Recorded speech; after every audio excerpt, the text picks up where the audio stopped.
Welcome back to Homeworx Garage, guys, and in this one we're going to be having a look at doing a string wheel alignment on the Suzuki Swift Sport. Now it's the first time I've ever done this and I've got a lend of a kit, so we're going to be doing the string line for the tracking on the front, and I've also got a camber gauge, so we're going to have a go at getting the camber set up and adjusted.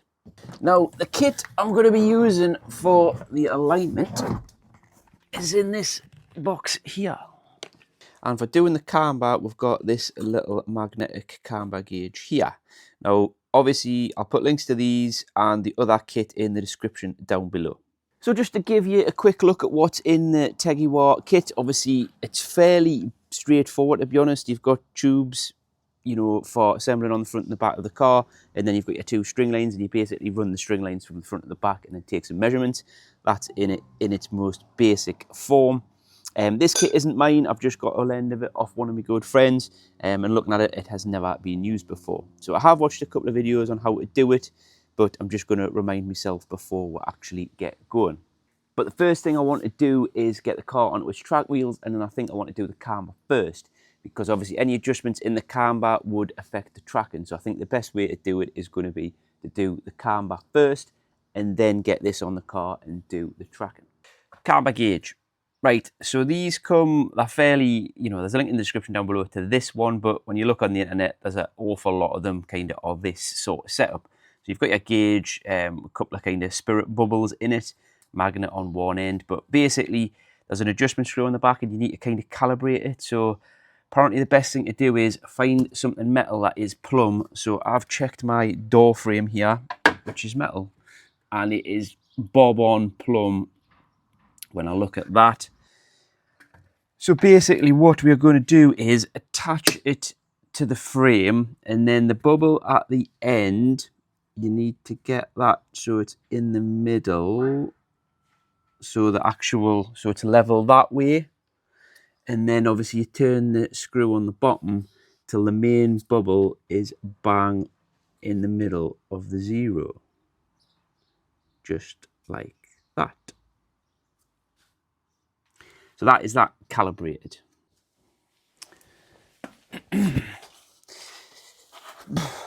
Now, the idea of this gauge is you stick it to the brake disc, or yeah, it needs to be a flat surface, but I was thinking kind of the brake disc will be the best thing, so that should be, you know, aligned with everything. But the problem I've got is with these wheels, little brake discs on a little car, can it get that whole magnet onto the brake disc? It's kind of sitting right, kind of half on it, basically. I'll give you a little close-up. Now, the problem with that is, although these discs are fairly new, there's still a little bit of a lip on the outside edge, so it'll be kind of moving, you know, the angle that this is sat at, so I'm not going to get an accurate reading. Obviously, it wouldn't be one of my videos if there wasn't a problem somewhere along the lines. But anyhow, just having a bit way up of what to do. I've even tried the other wheels back on, so the idea was do it with these wheels, because these are the wheels we're going on track with, so I want the alignment done with these wheels on.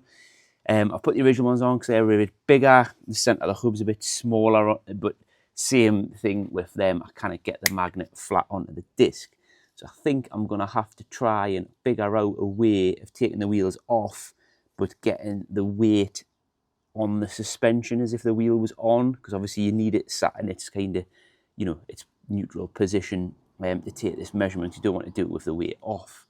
So I need to have a bit play about and see how I'm going to be able to get this attached with the weight on. So this is what I've kind of come up with. So I've basically got a little block of wood on the bottom of the bottom arm, just as kind of close to the bottom ball joint as I can get it. So the weight is on the suspension. Now I've got the kind of height of the car is pretty much set at the same height as what it would be when the wheel was on. So in relation to the kind of back, you know, it should be sitting at about the right ride height. Now, one of the reasons why I'm actually wanting to do this is because the camber adjustment bolt on the opposite side did actually come slack at Knock Hill, and it knocked the kind of the track and went funny. I basically just kind of eyed it up, nipped it back up, went back out on track, and the car was okay. But I know it'll probably not quite be right. And obviously, when we're out in the Nürburgring, I did find that the car was turning in, I can't actually remember which it was, but felt like it was turning in better one way than the other, which I suspect that is because the camber is different from side to side. Now we've still got a little bit I could do with bigger brake discs on this car to get this gauge to fit on, but basically I can get it there or thereabouts, and this is the side that didn't come slack. Now it was set to 2.5 degrees, and you know, when it was done on the proper laser alignment system. Now that gauge on this side is showing nigh on exactly 2.5 degrees. So I think what we've done here, it must be fairly accurate if that's reading pretty much what it was set up at on the laser alignment. Well, my thoughts about this side being out were correct, because that is showing it's not exactly on anything, but it's a lot less than the driver's side, so it's between kind of 1.5 and 2. Basically what I'm going to do is the bolt at this side, it's obviously eccentric bolt, I don't know which way to go, but you know, I'll just have a mess about with it, and I'm just moving that bolt, so there you go, that is pretty much bang on 3, which is where I wanted it. So I'll give that a nip up and just make sure it stays where it is. Well, that stayed bang in the middle of 3. So what I'll do is I'll just check that bottom bolt as well, make sure that's tight, and then we'll move on to the other side. Well, that is the driver's side now done. Obviously it was set at 2.5 degrees negative camber, and it is now set at 3. So that's both sides set at 3. So basically that's just tipping the wheels in a little 0.5 degree more than what it was before started. Obviously that side was miles out anyway, but just want to see how, you know, see what that performs like on track now with 3 degrees. So the next thing to do is, everything's nipped up, we need to do the alignment now, to do the tracking. So I need to obviously put the wheels back on, but I need to get the car up off the ground, because if I need to adjust it, how low this is with the wheels on, I've got no chance of getting at the track rod ends. So I'll put the wheels back on, and again, I think what I'm going to do is I'll try and get the car up off the ground, and I might actually try and sit it on the, you know, my road wheels, just so it's up off the ground enough with the weight on all 4 corners. If there's an easier way to do this, obviously with little wheels on cars where you kind of get this on with the wheels on, please drop us a comment down below and let us know how you've done it, or what the easier way to do it using one of these cages.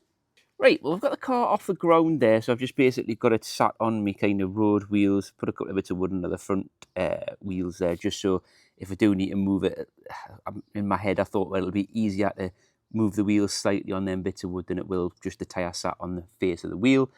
And obviously we've got the kind of first part of the alignment kit on, so that's the front bit. I mean, to be honest, it's just kind of, you know, big Meccano.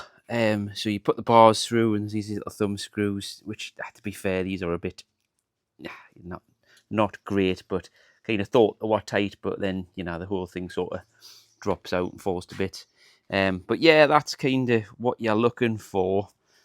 And obviously you want this kind of bar here roughly at the height of the center of the wheel. So when the string's going from the front to the back, it's running kind of through the center of the wheel, front and back. So it might need a little bit of fine tuning once I get the back one on and the string pulled across. So basically just going to do exactly the same as what we've done with the front there, but on the back. And that is the back all rigged up, pretty much just exactly the same as the front. Sorry, I think I might have gotten a bit sidetracked from where we last were up to, but basically I've kind of been around, I've got the strings on, and basically what I think you're supposed to do is try and get the strings sort of obviously across the center of the wheels, and then you want the strings kind of as parallel as your car as you can, and try and get the measurement the same both sides. So the first thing I did was I just went round and just did from the center of the wheel to the string, each corner, and just jiggled it around, and I pretty much got everything at 11.5 millimeters, 11.5 centimeters, which is obviously everything parallel. I should also mention that you do obviously need to try and lock your steering wheel straight the best you can. Obviously I haven't got a proper thing, but just wedged it with a bit of wood. Now, once you've got all that right, which takes a bit of fiddling on and messing on, now just measure off obviously the back of the wheel and then the front of the wheel, and then obviously work out the difference. You know, it'll tell you whether, you know, if the front measurement's bigger than the back measurement, it's towing out. If it's less, it's towing in. Now, obviously, I can't do anything with the back, but I have kind of compared my figures from the back, what I'm measuring, to the printout I got last time, which is in minutes, but I've used ChatGPT to convert it, and it's pretty much right. So, I mean, I'm just doing that just to kind of make sure that what I'm measuring is kind of accurate, just to sort of confirm my data. But anyhow, the front obviously is completely different to what it was when it was last done on the proper laser alignment, because one of the bulls comes like about at the camber, which obviously when you alter the camber, because the track rods are fixed, it's gonna, you know, you tip the top of the hub in, that's gonna affect, you know, the tracking. So I've measured the front, and basically front right and front left, it's 5mm on each wheel towed in, which obviously isn't what I want for this car. I want it 2mm towed out, which is better for turning. But I think obviously it's, you know, it's quite high toe in because I've altered the camber. So side to side, it's only, so just to tell you what I've measured. So front right, back of the wheel to the string was 64.5mm, and then front was 69.5. So that's 5mm difference, so it's 5mm towed in. And on the left side, it was 63 and 68 I measured, again, towed in. So it's, you know, there's 1.5 mil difference from the string to the wheel, but the overall is the same. So plan is now go under the car, slacken the nuts off, and then get it kind of to the point where, I mean, I want probably 1.5, well, I want about, across the total axle, you want sort of probably no more than 2mm, so ideally 1mm towed out on each wheel. But, you know, when you're talking 1.5 measuring with one of these, you know, it'll be there or thereabouts. But if I can get it, you know, 1.5 is what I'm going to aim for. So we'll crack on with that now. So basically, not the best to get out here, but this is the track end. So I've slackened this nut off, and basically what I'm going to do is I'm going to screw this into the track rod a bit more, and then if I screw that in, it will shorten the length of this, which in turn will increase what toe at the front. So go from a negative back to neutral to then a little bit of toe out, which is probably going to take a little bit of you know, side to side, in a bit, out a bit, to get it dialed in. So we'll just crack on with that. Right, well, that is it, I think, done. For whatever reason, the right hand side, driver's side, took 1,000 attempts at getting it where I needed it to be. It was kind of, you know, there or thereabouts, then the wrong way, and then back, you know, so too much, too little, too much, too little. But anyhow, got it there in the end, so 1mm. And then the passenger side, literally took a potluck guess, you know, kind of give it about 4 sort of quarter turns with a spanner, which is roughly where I start with the other side, and literally measured it, and it was bang on 66 and 65, so 1mm. So I thought, so I nipped it up and thought, oh, I'll go when I nip it up, but it didn't. So that's that sorted. So we'll just get it dropped down onto its wheels, and then what we'll do is we'll take it for a road test, because giving the car toe out at the front can make it a little bit bad to kind of keep straight at high speed. But if it's right and I've got my 1mm toe out, that's 2mm overall, that should be okay. But again, we'll just take it up the road and see how it feels, make sure it drives straight, that sort of thing.